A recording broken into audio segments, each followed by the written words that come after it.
तो नमस्ते मेरे प्यारे भाइयों और बहनों।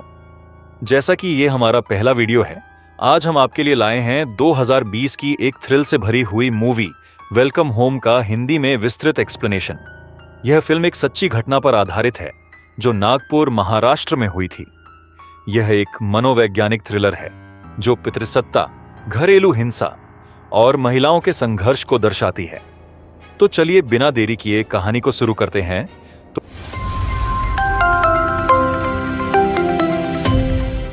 तो कहानी शुरू होती है दो सरकारी स्कूल की शिक्षिकाओं, अनुजा कश्मीरा ईरानी और नेहा स्वारदा थिगले से, जिन्हें जनगणना के लिए एक दूर दराज के गांव में भेजा जाता है। वहां उन्हें एक सुनसान घर मिलता है जहां एक गर्भवती महिला प्रेरणा रहती है। प्रेरणा बताती है कि उसके साथ उसकी दादी, एक बूढ़ा आदमी और भोलाराम नाम का रसोइया रहते हैं। और तभी हम व्यूअर्स को प्रेरणा के व्यवहार में कुछ अजीब लगता है और वो बताती है कि उसके पिछले सभी बच्चे जन्म के तुरंत बाद मर गए।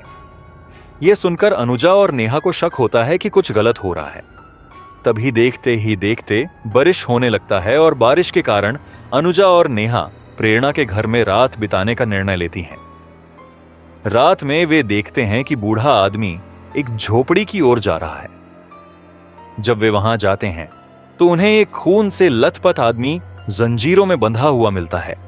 वे भागने की कोशिश करते हैं लेकिन उनके फोन गायब हो जाते हैं और वे फंस जाते हैं। अगले दिन वे घर से निकलने की कोशिश करते हैं लेकिन बूढ़ा आदमी और उसकी मां उन्हें पकड़ लेते हैं और कैद कर लेते हैं। उन्हें एक तहखाने में बंद कर दिया जाता है जहां उन्हें शारीरिक और मानसिक यातनाएं दी जाती हैं। और बस इतना ही नहीं, भोलाराम नेहा के साथ बलात्कार करता है, जिसके वजह से नेहा आत्महत्या करने की कोशिश करती है लेकिन बच जाती है। अनुजा किसी तरह भागने में सफल होती है और एक झोपड़ी में आग लगा देती है, जिससे बूढ़ा आदमी गुस्से में आ जाता है।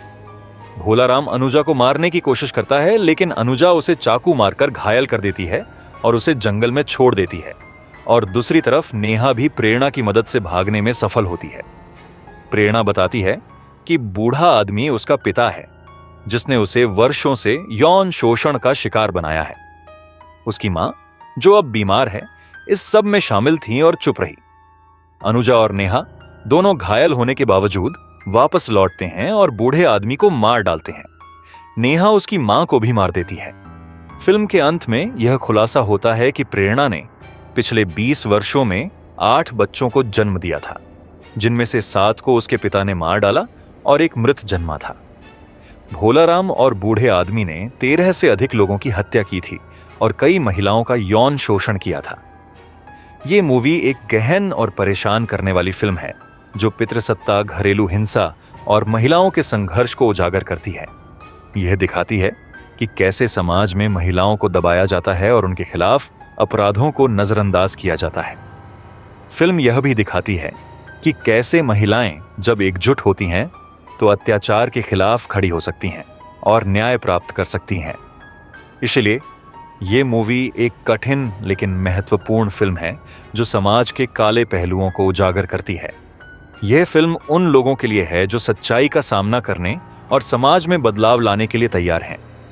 यदि आप एक गहन और सोचने पर मजबूर करने वाली फिल्म देखना चाहते हैं तो वेलकम होम जरूर देखें। अगर आप ऐसा और कंटेंट देखना चाहते हैं तो सब्सक्राइब और लाइक करें। साथ ही साथ कमेंट में बताएं अगली मूवी कौन सी एक्सप्लेन की जाए। मैं पूरी कोशिश करूंगा कि अगली वीडियो में वही लेकर आऊं। तो खुश रहिए, कंटेंट का मजा लीजिए और थैंक यू सो मच। हमारे चैनल में ज्वाइन होने के लिए धन्यवाद।